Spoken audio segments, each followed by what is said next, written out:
How many of us put things aside until tomorrow because, we will always have it tomorrow, right? But how many of us have thought about the reality? What if there is no tomorrow? What if our tomorrow comes too soon?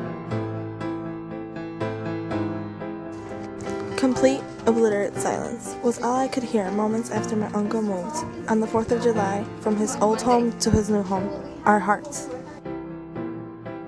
I looked around the room and saw a droopy-eyed, distressed and disheartened dame sitting beside a table with one arm on her chin, holding her head up. Next to her was a deteriorated older woman in her 60s with loosely tied hair, which was usually in a bun. Standing behind her was a middle-aged, poignant lady. Her hair, which I had never seen before with one hair out of her perfectly made braid, now looked disheveled and had strands of hair loosely sticking out. I knew that this hardened woman was my magnificent mom, the deteriorated older woman my grandma, and that the poignant middle-aged woman was my Annie. Soon they started to converse, to recall moments that we had spent with my uncle. As for me, I just stood there silently and attentively listening, like a little kid would if they were waiting for their parents to read them that special bedtime story.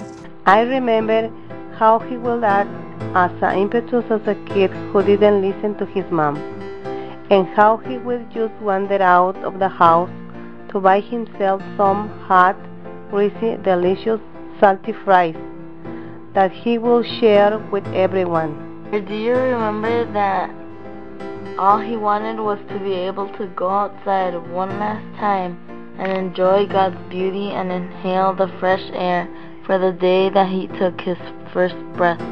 Also, do you remember how he wanted to make his own business of scarves in the summer just so he could leave a little inheritance to the family to help out?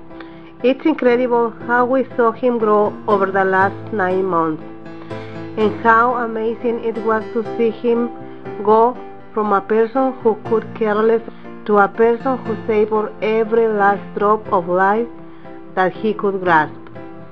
After the conversation was over, I was able to decipher why they seemed different to me. They looked different to me not because they had changed, but because I was looking at them through different eyes. New eyes that my uncle had given me. Eyes that would never let me give up even if all the odds were against me. Eyes that valued even the smallest things in life. And eyes that would help me cherish and love my family like there was no tomorrow.